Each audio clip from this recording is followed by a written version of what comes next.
sinon bu demeewul noonu rek mën na am beneen lecture bu ñu ci def te su boobaa tiraillement bi day gën a fës. day gën a fës gën a tar Tafa. bon xam nga dina jafe ñu wax ci lu ci ëpp li ci Serigne Moustapha wax d'autant plus que jotaguñu un compte rendu officiel mais bon am na ay positions yu commencé génn par-ci et par-là suñu sœur soxna Jaariyatu bi nga xam si ni bokkoon na ci ñi ko njëkk bind moom tamit confirmé na ni am na éventuellement présence su Ousmane Sonko aussi tamit wax nañ ko juste à la fin avec la présence nee na de Ayib Daffé donc je la reprends wóoraguma on attend peut-être Pastef na ci def compte rendu maintenant comme ni ko Moustapha waxee aussi ñun il faut que ñu cohérent aussi bi ñuy nekk dans l'opposition dañ doon décrier le fait que ñuy organiser ay réunions politiques au sein du palais mais bon à la décharge du président xam nga palais dafa am ñaar am na côté administratif bi mais c'est là où loge le président de la République donc est-ce que dañ fa doon def réunion politique wala daf leen accueillir en tant qu'invité je pense que loolu communiqué bi dina ko préciser parce que les invités du président qu'ils soient officiels ou officieux moom foofu la leen di recevoir maintenant nag li indiqué bu fekkee ni wàllum politique la ñu defee woon ko ci permanence bi moom mooy doon li nga xam si ni du gêner kenn. alors permanence ban la. permanence su Pastef la doon recevoir waaw mais pas permanence su. coalition ñi Marvel di woowee 10 partis ñooñu moom xalaatuma ko sax quoi ñooñu il n'existe même pas beneen bi moom mooy li nga xam si ni def na ko loolu am na message boo xam si ni def na ko si c'est il y a l'onction du président Ousmane Sonko li Moustapha wax donc am na lu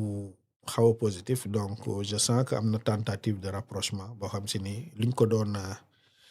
décrier la avant mi ngi koy jéem a teg maintenant la suite dinañu jox yenn affaires yi parce que man je préfère beaucoup plus les actes que les déclarations te actes yi mu cohérent man moo ma gënal fopp nit ñi di poser ay def benn action bu ndaw pour jéem a mel ni luy nelawal nit ñi man je préfère ma gis ni nga teg ay succession d'actes yu cohérent ma gis ni kii kat jëf na jëf boo xam ne si ni moo gën a fort fopp yenn jëfin yu ndaw yi parce que dinañ ci ñëw peut-être am na benn jëf bu mu amoon ci semaine bi oui bien sûr ak lii am ni daanaka day xaw a niroog lu waroo waaw léegi nag c'est très normal moom il a démissionné de ses fonctions ci parti bi pas du parti donc mu gisanteeg ay frères de parti am loolu normal la pour moi voilà. Très bien le grand Clédor alors a-t-il reçu les coordinateurs départementaux ou pas d'abord. C'est l'annonce qui a été faite au sein de Moustapha. waaw loolu la Jaariyatu confirmé nee na recevoir na la. donc on va analyser en supposition parce que bu fekkee ni da leen recevoir jàngat yu bari moo ci mën a am. parce que moom c'est un militant simple. un militant simple mënul convoquer un coordinateur départemental d'un parti bu am structure maanaam mu am le chef du parti ñu structuré. même en tant que président de la République. Non, le président de la République, c'est la République. C'est pas le président de Pastef. Lui, c'est un militant simple. Kooku muy premier jàngat bi deuxième jàngat bi moom la ñëpp wax. Palais, c'était pas le lieu. Parce que loolu dañ ko yàgg décrier depuis longtemps. Depuis le PS d'ailleurs. nga xam ni comité central du Parti socialiste. Palais lañ ko doon convoqué. Groupe parlementaire parti au pouvoir yi. Palais lañ leen doon convoqué loolu warul donc bu ci Ousmane Sonko bokkee c'est encore plus grave parce que moom moo incarné la rupture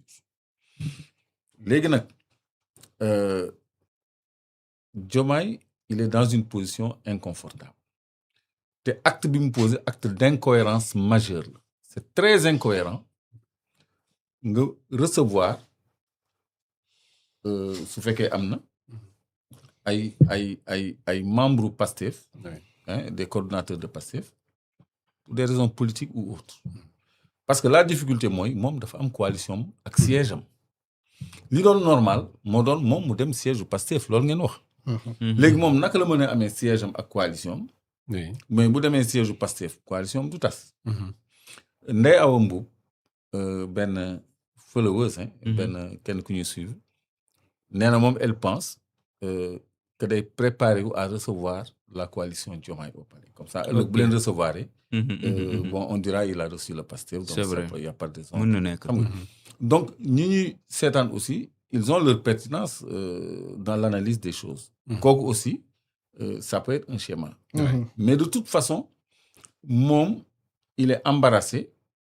parce que am na siège am na coalition bu soxlaa waa Pastef politiquement bu demee siège Pastef bien que militant simple militant Pastef la ba léegi dina am lu mu yàq ci coalition donc est-ce que nekkul comme ni ko Ndeye Awa Mboup xalaatee di waajal dalal coalition palais de façon tout à fait officielle moo tax mu joxe li parce que dañuy politique léegi politique bi nag vraiment du cëru président de la République boo gisee ñu ni woon président de la République dafa war a dessaisir de son mandat politique à la tête d'un parti c'était pour confusion de genre bañ a am nga xam ne le président bu ñu ko élire il s'occupe de la République et non du parti et non ñu ñuy nelawal naan la patrie avant le parti alors que li ngay doxal parfois c'est même la famille avant le parti comme ni ko Macky Sall doon defee il faut que ñu am cette notion de rupture revenir aux fondamentaux nga xam ni un président un mandat c'est sacré tu as 5 ans 5 ans yi daanaka léegi mu xaaj donc politique bi daal je crois que du priorité